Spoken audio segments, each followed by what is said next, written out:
Hey everyone, welcome back to MJS Coaching Football. Thanks for watching my channel. I do really appreciate it. And for non-subscribers, just push that button. Doesn't cost a thing. Okay, so building off of the two previous videos on our match concept foundation, today I want to talk to you about how we teach numbers 1 and 2 exchanges. Okay. So again, I'm not going to be drawing up any actual route concepts, just basically the stem of their routes and how when they exchange, how it affects the concept. Okay. So we're really talking about they're going to exchange and it's part of the stem of their route, whatever their route might be. Okay. And there are exchanges that occur behind the line of scrimmage. Those are very limited. There are the low exchanges from the line of scrimmage, or what I call 0 to 8 yards. And then there are the high exchanges, 10 plus yards. If you want to know why there's 2 yards missing, hit that subscribe button and you can see my previous Match Concept Foundation video. All right, so over here, I'm going to go through the key terms, and you'll notice it says see diagrams. I am going to diagram some of the exchanges, okay? So first, as I mentioned, there are what we call behind the line of scrimmage exchanges, right? Very, very limited. So I'm going to utilize up here to show you that. So as an example here, right, we've got number 1's on the line and number 2 is off the line. He's colored in because he's motion eligible. Again, see previous videos. So here's an example of a behind the line of scrimmage exchange, right? 1-2 exchange. The ball snapped, number 2 runs a little bubble route, making him number 1, and now he is number 2. All right, now what he does doesn't matter. There's an exchange because that bubble puts him as the new number 1. So this guy could block, he could run a slant, he could run a go. He's not going to really run anything else in all likelihood. Okay, so that's what we mean by a behind the line of scrimmage. So again, those are extremely, extremely limited. Another example I'll bring in over here, right? Now, number 1 is off the ball, and number 2 is on the line. He's a tight end. He's called in for the same reason, right? Here, if he were to run a form of a tunnel screen, right, there's an exchange. Now he's 2, and he's number 1. Right? So that's what I mean by they happen behind the line of scrimmage, but they're very limited in terms of the what can happen. Okay? So behind the lines typically involve a bubble like an RPO or one of those tunnels type screens. Okay?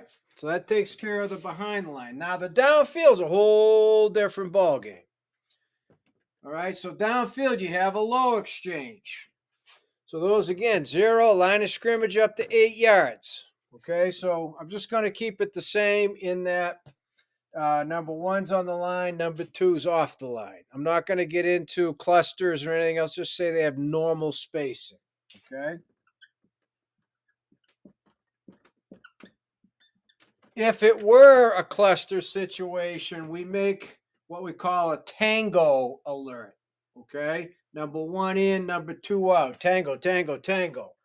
That is in case of a cluster. So again, if you hit that subscribe button, you can see previous video on match concept foundations and what is meant by a cluster and so forth, right? How formations can dictate potential exchanges and affect match concepts. All right.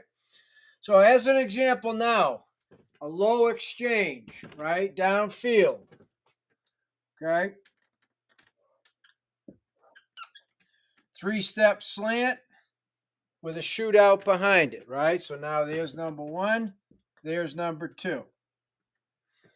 Now for us in the match quarters, he would not make a lightning call there, but in 3 match, he would make a lightning call. Lightning means, okay, lightning call equals number 1 in under 10. So that would be a low exchange. Okay. Another scenario, my apologies, just to show you how things can be affected here.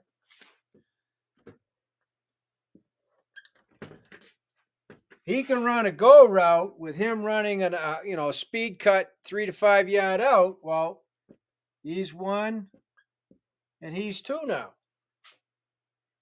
But the exchange happened between 0 and 8 yards, right? So 3 to 5 yard out, yeah, that's an exchange still. So you got to explain that to your players, right? There's different kinds of exchanges. But that would be one.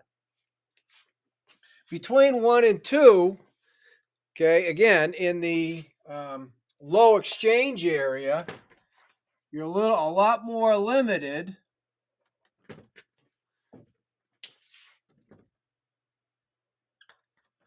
If he were to run like an in cut straight across at 5 yards, that would be a lightning call. And that's an exchange. Now he's number 2. And oh, by the way, when number 2 goes out under 10, it's just a simple out, out, out, out, out, out, out call. Or I should say 8 or less, right? 0 to 8, 2 goes out, it's an out, out, out call. 1 goes in, lightning, lightning, lightning call. Right? Boom, done. So numbers 1 and 2 on low exchanges, you typically get your slant slide. You got your what we would call an under slide, right? You got your go out, or what we call Oklahoma, right? Speed out with a go route. Okay, so for us, these are the low exchanges, 0 to 8 yards. And certainly you have your rubs and all that stuff, but typically those would be in a cluster formation, so you'd be making a tangle alert. So you'd be prepared for it. It's the high exchanges that have a lot more flexibility because it's using more of the field, right? More field, more combinations, right? More exchanges. So the high exchanges, right? Say there's the line of scrimmage. There's 10 yards, right?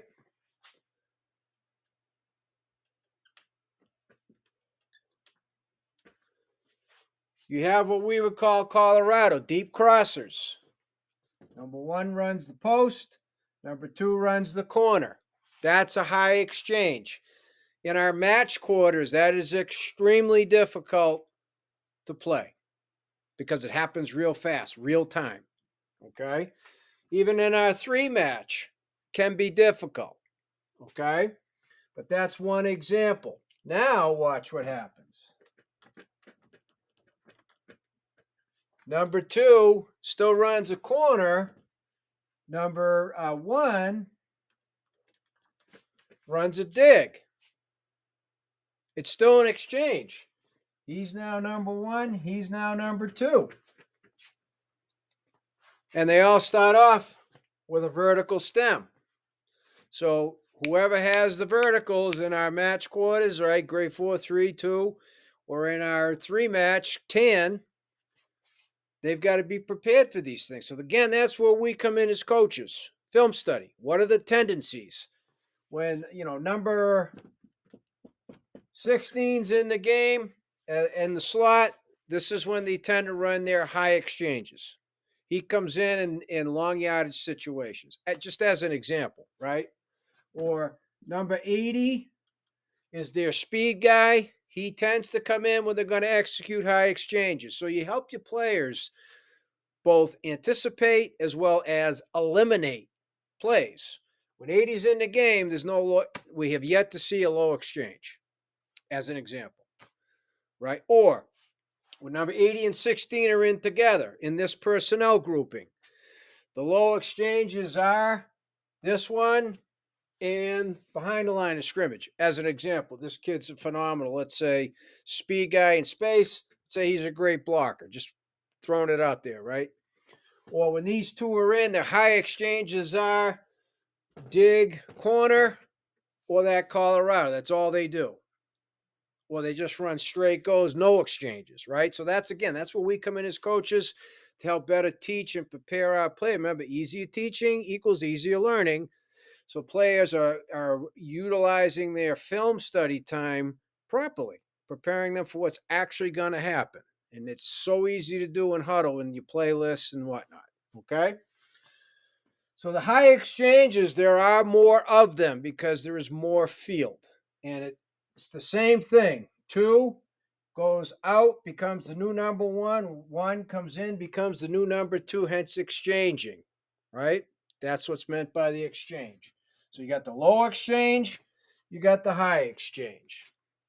And I'm not going to get into every conceivable exchange known to mankind. Just want to make sure they emphasize what the exchange is, what is meant by. There are different kinds of exchanges. If it's low, right, it's going to happen faster. It's most likely either an RPO or a three-step. If it's a high exchange, it could be a third level RPO. More likely a five-step situation where it's long yardage. They got to throw the football. Okay. So thank you so much for watching my channel. I do appreciate it. Non-subscribers, please push that button, right? Doesn't cost a thing but your time.